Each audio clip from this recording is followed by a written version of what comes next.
The first story is from the Reddit user Winter Todd. Long story short. I was employed at a rather large factory which is one of the largest plant-based companies in the world, recently bought by an investment firm not so long ago. Anyways, I developed a program which was used at the factory. It could tell whenever any machines were not running, even if it was due to a manual stop or anything else. My program knew the reason why the machine was idling. This program made it so much easier for the entire factory. Workers were happy because they didn't need to do any manual work and write down every time the machine stopped. Lead up to about a year ago. Factory appoints a new chief. All the old employees that were in a leader position was let go because it was time for new blood to come in. There was a lot of talk about selling off parts of the factory, including machines and so on. This included programs that I had developed, including the program that identified whenever a machine stopped. I developed this program on my spare time, showed it to the old management and they liked it enough that they wanted to use it on every station in the factory. Every machine was to use this program, all that had to be done was for the program to be maintained weekly. This was around 5 years ago or so. When the newly appointed factory chief wanted to let the old employees, me included, leave, it was not known that I was the person behind that program. Anyways, at my meeting with HR and the factory chief I said that I was willing to sell them the program and teach someone how to maintain the program. The factory chief laughed in my face and said it was company property and that it was simply their program and not mine. I offered to show them the source code and everything, but it led up to the point where if I was to tamper with the program before my departure, they would sue me. I was officially let go, 2-month countdown began and after 2 months I was free. After a week or so, they noticed problems with the program. It would stop loading, stop registering stops and it would mislabel stops. I knew that this was when the fun was about to begin. After a month, I was called into the office and was told that I had tampered with the program because it had suddenly stopped working. I let them know that someone had to maintain it. I was ordered to teach someone how to do that job and I told them after you pay me for the program rights. They wouldn't budge and I was told to return to work. When I had a week left, I strolled around the factory floor for a while and noticed that no stations were running my program anymore. I asked some operators why that was and they told me that it just stopped working. Now we need to fill out forms every time the machine stops manually. I shrugged and told them to thank the factory chief. I left after that week, got a phone call about a month after I left where they begged me to sell them the rights and teach someone how to maintain it. I never sold them that program, instead I sold an improved version to another factory nearby, where I am now employed. Edit, I see some are saying that I am in the wrong based on US law, just editing here to let you know that this did not take place in the US. I made the program during my spare time at home on my own computer. After introducing the program to the former factory chief, I was allowed to try it out on one machine and test it. The maintenance was done on my office computer. After a few months, I was allowed to roll it out for the entire factory. It wasn't done overnight, lots of debugging to do. I have not heard anything from the company for nearly a year, so it would be weird for them to suddenly come after me now. Just wanted to make that clear. The next story is from the Reddit user account Attempt 8. I worked for an IT company a while back and needed to do a return on a faulty computer component. My tickets would be constantly closed as complete from the vendor with no information given. We realized they use the same ticketing system as us due to a loop created by auto responses back and forth from both systems. We stopped the issue on our side and said, oh well, that's good to know. After a few weeks and 50+ tickets, I was no closer to a resolution. My strategy at that time was spamming them with tickets as they were very easy to create in their system. I tried calling. I'd leave voicemails but messages stated all returns are done via their online ticketing system. Okay. I sent my ticket to every department several times a day after getting no response from the returns department or my voicemails. Clearly the tickets could be closed just as easily on their end with no care or repercussion. Then I realized I had the answer all along. I asked my boss to remove the new rules he had implemented to stop the loop of responses. He set another rule to basically auto-clear the response right after it's received and we have already auto-responded. This was to ensure it doesn't crash the ticketing system given this was generating a response every few seconds and I was going to do this on 5 tickets. These responses also generate an email being sent back and forth. That should make for several hundred emails per minute. Better yet, I'm fairly certain images were getting relayed with each response. On an older or poorly set up system that's a whole lot of traffic and data coming in.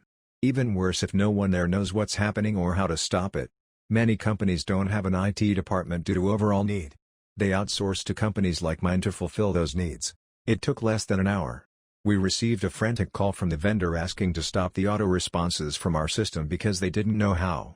It had basically taken down their email server because it was full and no one knew how to fix it. Oh, sorry about that. I'm glad you called though. I wasn't sure anyone worked at your company because I've been trying to contact you for weeks.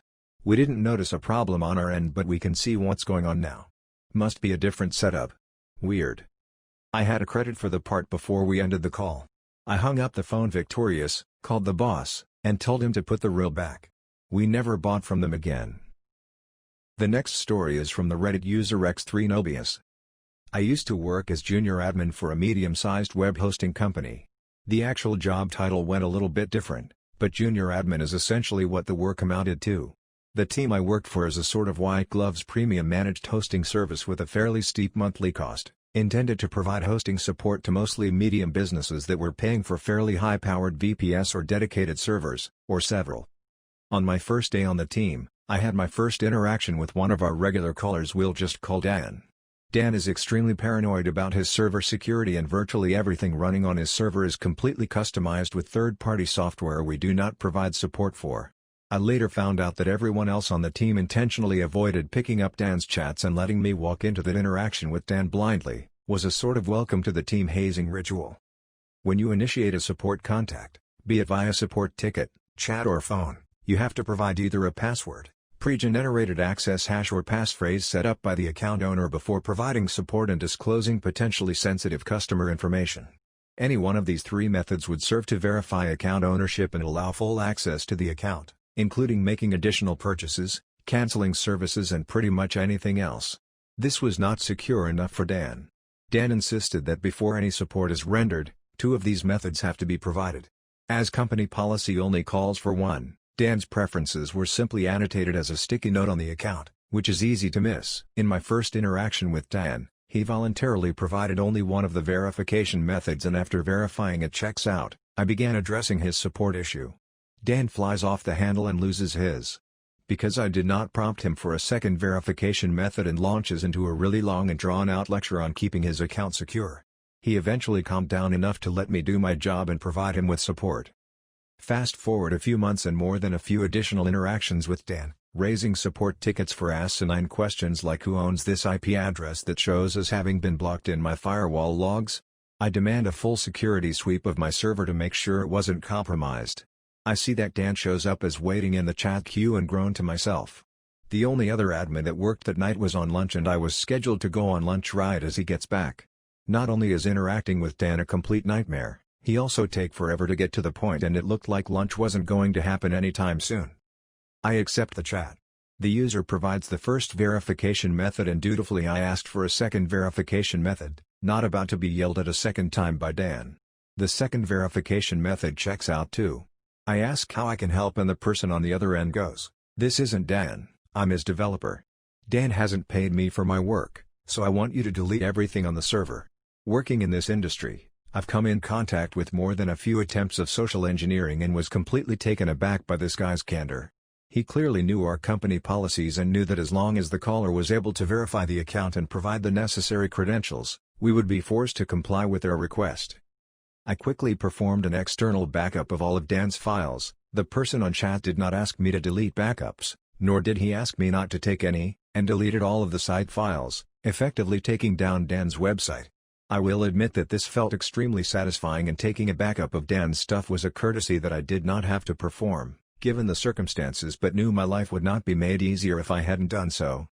20 minutes go by and I'm keeping my eye on the queue, entirely forgetting about lunch at this point.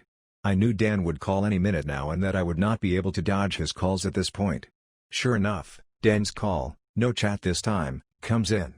From the moment I pick up the phone, Dan is screaming in my ear about getting hacked and how insecure our infrastructure was. It takes another 10 minutes for him to calm down enough to provide both methods of verification. Before verification, I was not able to provide any account information as per policy.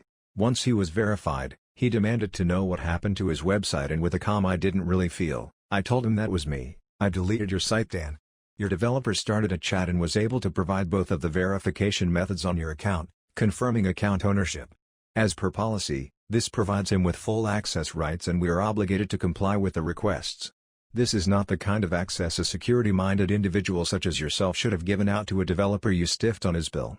I told him that I slightly bent the rules for him and took a completely random courtesy backup of his files, right before the request to delete the site files came in. Few minutes later, I've got Dan's site back up and running. No idea if he ever ended up paying his developer, but we changed his access credentials and passphrase at the end of the call, and Dan became a lot easier to work with from that day forth. The last story is from the Reddit user Cuboid Homonym. This happened to me about 2 years ago, but a former coworker just reminded me about it and I'm pretty sure it counts as malicious compliance. I'll try and keep it short, but it is a little long. I used to be a service manager at one of the biggest locations of a popular Mexican grill. I won't say which, but guac was $1.95 extra and we were required to ask everyone if they were okay paying that price.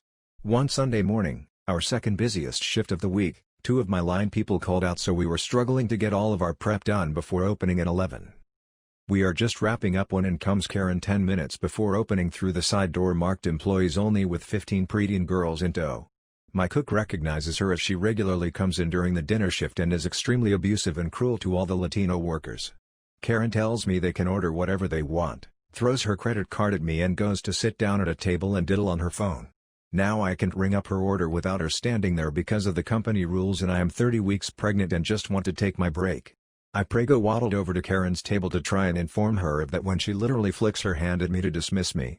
Not only have I been at the store since 7 and done 2 different people's jobs on top of my own, I have my son's head grinding against my pelvic bones and kicking me like crazy. I am in no mood. When I try to tell her again, she looks at me with what I can only describe as seething contempt and says, "What part of they can get whatever they want did you not understand? I don't care what you charge me as long as I get a receipt. Don't interrupt me again or I'll get your fat ass fired." Now I never cry, but that almost got me. Motherhood is awesome, but pregnancy sucks. I finally managed to pick my jaw off the ground and stammer, "All right, ma'am, I'll ring up whatever they want and bring you a receipt." The girls were really nice and most of them ordered double meat and they all got a bottled water and chips and guac. Every last one. My cashier and I are just vibrating with glee as we ring them up and watch the bill climb to like $250. I brought the bill to Karen and was pretty excited when she didn't immediately check it. I made my own food and told the cook to come get me when the show starts. I'm halfway done eating when I see him waving to the camera, howling with laughter, so I head up. Karen is foaming at the mouth screaming for the manager, and when she sees that manager is me, she literally grinds her teeth and slaps her receipt on the table. She manages to choke out the word refund. The girls have all pretty much finished their food, so I inform her that I won't be doing that because I would lose my job for giving away that much critical inventory, meat, guac, cheese, for free.